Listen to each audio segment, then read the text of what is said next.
Now, on Emeritus Newsbrief, I'm Lynn Houston. The Centers for Disease Control reports an increase in pediatric deaths from the swine flu. That story in just a moment, but first, the Senate set for two big votes on Tuesday. One on the extension of unemployment benefits, the other on health care reform. The unemployment benefits extension proposal announced by Senate Majority Leader Harry Reid provides 14 more weeks of unemployment compensation to all 50 states. And it provides another 6 weeks to states where the unemployment rates are above 8.5%. It will also allow families receiving the Supplemental Nutrition Assistance Program, or food stamps, to remain eligible while receiving an additional $25 per week in unemployment insurance benefits. Again, a vote on that proposal scheduled in the Senate for Tuesday. And the Senate Finance Committee version of the health reform bill is set for a vote on Tuesday as well. The Congressional Budget Office saying the Finance Committee version would cut $81 billion from the federal deficit over a 10-year period. A new report says mothers of single-parent families make up most of the bankruptcies related to medical bills these days. Findings show the number of unemployed female heads of household increasing 40% over the past 12 months.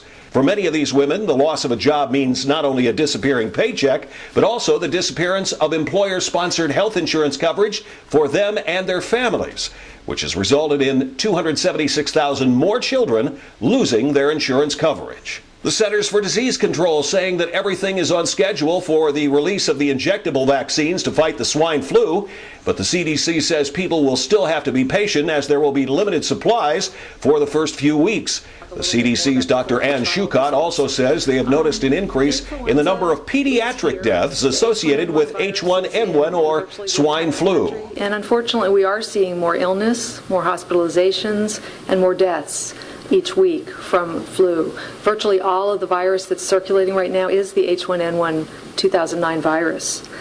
Flu is widespread in 37 states. That's up from 27 states last week. Unfortunately, 19 more pediatric deaths from influenza got reported to us this past week. So we are now up to 76 children having died from the 2009 H1N1 virus. To put that in context, the past 3 years, the total pediatric influenza deaths ranged from 46 to 88. So we've already had 76 children dying from the 2009 H1N1 virus, and it's only the beginning of October. Of course, the flu season often will last all the way to May, and so it's very early for us to predict exactly what's going to happen in the weeks and months ahead. It's pretty certain that flu will be with us going forward, and that being prepared to protect ourselves will be critical. It's hard for us to know how many waves we're going to have in any one area this fall or going into the winter and spring. We do know that some places that had outbreaks last spring are seeing increases in disease right now. So we know that even in places that were hard hit with the H1N1 virus last spring, at most 5 to 10% of people were ill with the disease. Even if many people were infected without having any symptoms, we still think that the vast majority of people in a given community are vulnerable or susceptible to this virus. And of course, vaccination is the best way to protect yourself or those you love from influenza. The Department of Homeland Security has ended attempts to start the no-match rule for immigration enforcement. That rule would have forced employers to fire workers based on discrepancies in their Social Security records. But a federal court blocked it in October of 2007.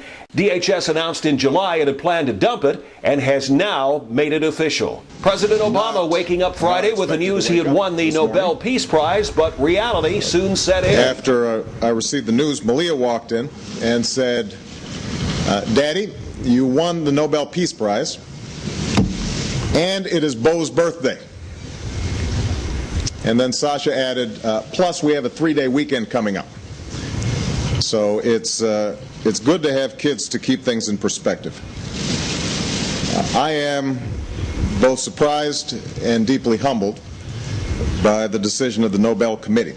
The announcement by the Nobel Committee, as well as Obama's statement following the Nobel Prize award, on the Emeritus News channel on livestream.com.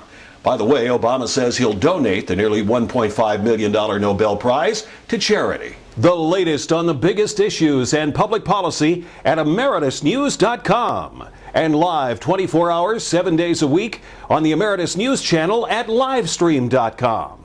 That's an Emeritus News Brief. I'm Lynn Houston.